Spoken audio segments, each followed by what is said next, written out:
अस्सलाम वालेकुम नाज़रीन, MR न्यूज़ हेडलाइंस में एक बार फिर आपको खुश आमदीद। मैं हूँ राशिदा हफीज़। पाकिस्तान तहरीक इंसाफ के साबिक रहनुमा अकबर एस बाबर ने वज़ीर आज़म इमरान खान को लाइव मुनासिर का चैलेंज कर दिया। इस्लामाबाद में प्रेस कॉन्फ्रेंस करते हुए अकबर एस बाबर का कहना था कि 7 साल से PTI गैर मुल्की फंडिंग केस चला रहा है। स्टेट बैंक से PTI का रिकॉर्ड कमेटी के पास आया। कमेटी की रिपोर्ट पर PTI ने जवाब देने में 2.5 माह लगा दिए। उन्होंने बताया कि 15 मार्च को PTI ने जवाब इलेक्शन कमीशन को जमा कराया। PTI ने कहा कि अकबर एस बाबर को हमारा जवाब ना दिया जाए।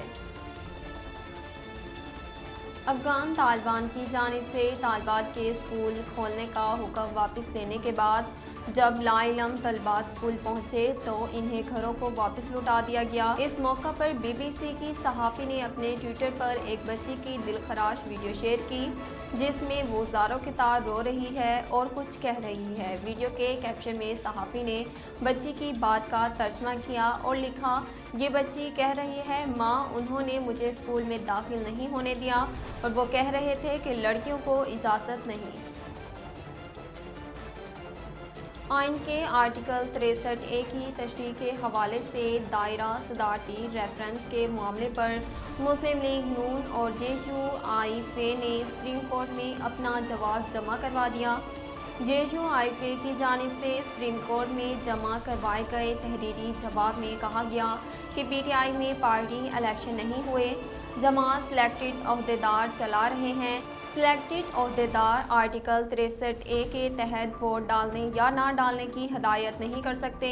सुप्रीम कोर्ट में जमा करवाए गए जवाब में कहा गया कि स्पीकर कौमी असम्बली को अरकान के वोट मुस्तरद करने का इख्तियार नहीं दिया जा सकता।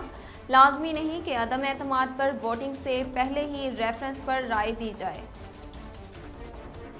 लाहौर के कज़ाफ़ी स्टेडियम में पाकिस्तान और ऑस्ट्रेलिया के दरमियान टेस्ट मैच के तीसरे रोज़ फास्ट बॉलर शाहीन अफरीदी और मेहमान टीम के ओपनर का सामना हो गया। आखिरी टेस्ट मैच के तीसरे रोज़ का खेल जब इख्तितामी मराहिल में था तब वार्नर ने शाहीन अफरीदी की गेंद पर चौका लगाया। अगली ही गेंद पर शाहीन ने बाउंसर कराया तो वार्नर ने इसे समझदारी से रोका। गेंद फेंकते ही शाहीन दौड़ लगाते हुए वार्नर के बिल्कुल करीब जाकर रुके और दोनों एक दूसरे को देखते रहे। नाज़रीन, अब तक के लिए इतना ही। मज़ीद खबरों और अपडेट के लिए देखते रहिए MR न्यूज़।